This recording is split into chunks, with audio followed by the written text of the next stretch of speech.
ಎಲ್ಲರಿಗೂ ನಮಸ್ಕಾರ. B rock Kannada YouTube ಚಾನಲ್ಗೆ ನಿಮ್ಗೆಲ್ರಿಗೂ ಸ್ವಾಗತ. ಇವತ್ತು ಕನ್ನಡದ ಪ್ರಥಮಗಳನ್ನು ನಾವು ಇವತ್ತು ತಿಳಿದುಕೊಳ್ಳೋಣ. ಹಾಗಾದರೆ ಬನ್ನಿ.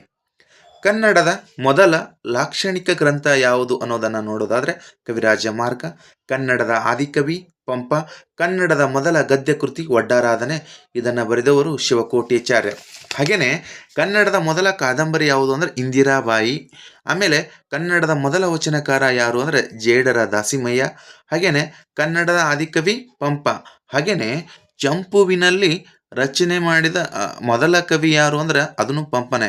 ಈ ಚಂಪು ಸಾಹಿತ್ಯ ಅಂದ್ರೆ ಪದ್ಯ ಗದ್ಯ ಮಿಶ್ರಿತ ಸಾಹಿತ್ಯವನ್ನು ನಾವೇನು ಕರಿತೇವೆ ಅಂದರೆ ಚಂಪು ಸಾಹಿತ್ಯವೆಂದು ಕರಿತೇವೆ.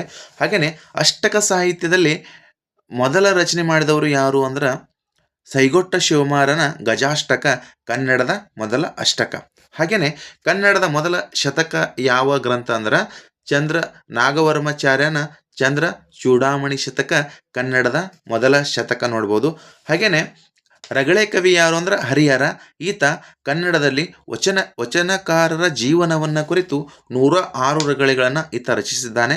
ಈತನ ಇನ್ನೊಂದು ಕೃತಿ ಯಾವುದು ಅಂದ್ರೆ ಗಿರಿಜಾ ಕಲ್ಯಾಣ ಅನ್ನುವಂಥ ಚಂಪುವಿನಲ್ಲೇ ಈ ಕೃತಿಯನ್ನು ಕೂಡ ರಚನೆ ಮಾಡಿದ್ದಾನೆ. ಹಾಗೆಯೇ ಷಡ್ಪತಿಯ ಬ್ರಹ್ಮ ಯಾರು ಅಂದ್ರೆ ರಾಘವಾಂಕ.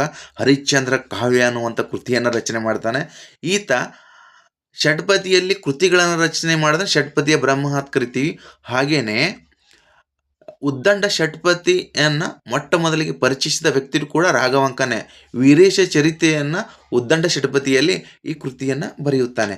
ಹಾಗೆಯೇ ತ್ರಿಪದಿಯ ಲಕ್ಷಣಗಳನ್ನು ಮೊದಲ ಬಾರಿಗೆ ಹೇಳಿದಂಥವರು ಯಾರು ಅಂದ್ರೆ 1ನೇ ನಾಗವರ್ಮ. ಹಾಗಾದರೆ ತ್ರಿಪದಿಯನ್ನು ಮೊದಲ ಬಾರಿಗೆ ಎಲ್ಲಿ ರಚನೆ ಆಯ್ತಂದ್ರೆ ಬಾದಾಮಿ ಶಾಸನದಲ್ಲಿ ನಾವು ನೋಡ್ಬೋದು. ಹಾಗೆಯೇ ಛಂದಸ್ಸಿನ ಮೊದಲ ಕೃತಿ ಯಾವುದು ಅಂದರೆ ಛಂದೋಬುದಿ. ಇದನ್ನು ಬರೆದವರು 1ನೇ ನಾಗವರ್ಮ. ವ್ಯಾಕರಣದಲ್ಲಿ ರಚನೆಯಾಗಿರ್ತಕ್ಕಂಥ ಮೊದಲ ಕೃತಿ ಯಾವುದು ಅಂದ್ರೆ ಕೇಶಿರಾಜನ ಶಬ್ದಮಣಿ ದರ್ಪಣಂ. ಹಾಗೆಯೇ ಸಾಂಗತ್ಯದಲ್ಲಿ ಮೊದಲ ಕೃತಿ ಯಾವುದು ಅಂದ್ರೆ ದೇಪರಾಜನ ಸೊಬಗಿನ ಸೊನ್ನೆ. ಇದನ್ನು ಸಾಂಗತ್ಯದ ಮೊದಲ ಕೃತಿ ಎಂದು ನಾವು ಕರೀತೇವೆ.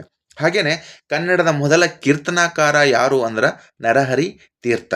ಹಾಗೆಯೇ ಕನ್ನಡದ ಪಾಣಿನಿ ಎಂದು ಯಾರನ್ನ ಕರಿತೀವಿ ಅಂದ್ರೆ ಕೇಶಿರಾಜನನ್ನು ಕನ್ನಡದ ಪಾಣಿನಿ ಅಂತ ಕರಿತೀವಿ. ಹಾಗೆಯೇ ಕನ್ನಡದ ಮೊದಲನ ಸಂಕಲನ ಗ್ರಂಥ ಯಾವುದು ಅಂದ್ರೆ ಮಲ್ಲಿಕಾರ್ಜುನನ ಸುಕ್ತಿ ಸುಧಾವರ್ಣ ಕನ್ನಡದ ಮೊದಲ ಸಂಕಲನ ಗ್ರಂಥ. ಹಾಗೆಯೇ ಕನ್ನಡದ ಮೊದಲ ಜ್ಯೋತಿಷ್ಯ ಗ್ರಂಥ ಯಾವುದು ಅನ್ನೋದನ್ನು ನೋಡೋದಾದ್ರೆ ಜಾತಕ ತಿಲಕ. ಇದನ್ನು ಬರೆದವರು ಶ್ರೀಧರಾಚಾರ್ಯ. ಹಾಗೆಯೇ ಜನತೆಗಾಗಿ ಬರೆದ ಮೊದಲ ಜೈನ ಪುರಾಣ ಯಾವುದು ಅಂದ್ರೆ ಧರ್ಮಾಮೃತ. ಹಾಗೆಯೇ ಕನ್ನಡದ ಬಗ್ಗೆ ಇನ್ನೂ ಕೂಡ ಹೆಚ್ಚಿನ ನಾವು